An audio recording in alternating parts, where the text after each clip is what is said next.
Hi, just consider നിങ്ങൾക്ക് അത്യാവശ്യമായിട്ട് ഒരാൾക്ക് ഒരു ഭീഷണിക്കത്ത് അയക്കണം. Just consider. Okay. Social media വഴി അയച്ചു കഴിഞ്ഞാൽ പോലീസ് നോക്കും, ഇമെയിൽ വഴി അയച്ചു കഴിഞ്ഞാൽ പോലീസ് നോക്കും, ഡിജിറ്റലി എങ്ങനെ അയച്ചു കഴിഞ്ഞാൽ പോലീസ് നോക്കും. അവസാനം നിങ്ങൾ തീരുമാനിക്കുന്നു ഒരു പേപ്പറിനകത്ത് പ്രിന്റ് എടുത്തിട്ട് അയച്ചു കൊടുക്കാം. പോലീസും പിടിക്കത്തില്ല, ആരും അറിയത്തില്ല, സേഫ്. അതിപ്പോ ലാഭായല്ലോ. ഒരു കഥ പറഞ്ഞുതരാം. 2017 US എയർഫോഴ്സിൽ ജോലി ചെയ്തുകൊണ്ടിരുന്ന ഒരു ലേഡി, പുള്ളിക്കാരുടെ പേര് റിയാലിറ്റി വിന്നർ. ഓക്കെ. അപ്പോൾ ഈ റിയാലിറ്റി വിന്നറിന് ഒരു കുരുട്ടുബുദ്ധി വന്നു. 2016 US ഇലക്ഷനകത്ത് റഷ്യ എന്തോ അട്ടിമറി നടത്തി എന്നൊക്കെ പറഞ്ഞുകൊണ്ട് ഒരു ക്ലാസിഫൈഡ് ഇൻഫർമേഷൻ പുള്ളിക്കാരിക്ക് കിട്ടി. അതിൻ്റെ ഇൻഫർമേഷൻ പുള്ളിക്കാരി ലീക്ക് ചെയ്യാനായിട്ട് തീരുമാനിച്ചു. അങ്ങനെ ലീക്ക് ചെയ്യാൻ പുള്ളിക്കാരി കണ്ടുപിടിച്ചിരുന്ന ഐഡിയ എന്ന് പറഞ്ഞത് ഒരു പേപ്പറിനകത്ത് പ്രിന്റ് എടുത്ത് അയച്ചു കൊടുക്കുക. സിമ്പിൾ അല്ലേ? പക്ഷേ കോമഡി എന്താണെന്ന് വെച്ച് കഴിഞ്ഞാൽ അയച്ചു കൊടുത്തതിൻ്റെ അടുത്ത ദിവസം പുള്ളിക്കാരുടെ വീടിൻ്റെ ഫ്രണ്ടിൽ മുട്ട് കേട്ടു. പുള്ളിക്കാരിനെ പോലീസ് നോക്കി. അപ്പം നിങ്ങൾ വിചാരിക്കുന്നുണ്ടാവും ഫിംഗർ പ്രിൻ്റ് ഒന്നും ഇല്ലാണ്ട് ഈ പേപ്പറിനകത്ത് പ്രിൻ്റ് എടുത്ത് അയച്ചു കൊടുത്ത സാധനത്തിനകത്ത് എങ്ങനെ ട്രാക്ക് ചെയ്ത് വരാനെന്ന് പറഞ്ഞുതരാം.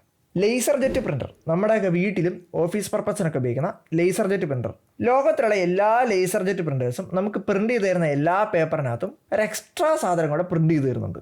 അതാണ് കുറച്ച് യെല്ലോ ഡോട്ടുകൾ. നമുക്ക് കണ്ണോടൊന്നും കാണാൻ പറ്റത്തില്ല. ഒരു മൈക്രോസ്കോപ്പും ബ്ലൂ ലൈറ്റ് ഒക്കെ ഉണ്ടെങ്കിൽ അത് കാണാൻ പറ്റത്തുള്ളൂ. അപ്പോൾ ഈ മൈക്രോസ്കോപ്പിക് ആയിട്ടുള്ള യെല്ലോ ഡോട്ടിനകത്ത് എന്താണുള്ളത് പറഞ്ഞുതരാം.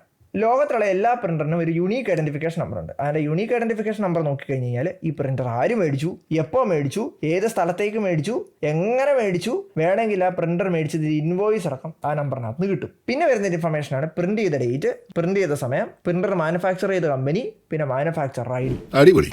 ട്രാക്ക് ചെയ്ത് തരാൻ ആവശ്യമുള്ള ഇൻഫർമേഷനൊക്കെ ആയില്ലേ. അതുകൊണ്ട് ഇമാതിരി കുരുട്ടുബുദ്ധിയൊക്കെ തോന്നുന്നതിന് മുന്നേ രണ്ടാമത് ഒന്നുകൂടെ ആലോചിക്കുക. അപ്പോൾ ഭീഷണിക്കത്തൊക്കെ അയക്കുന്ന കാര്യത്തിൽ തീരുമാനമായില്ലേ.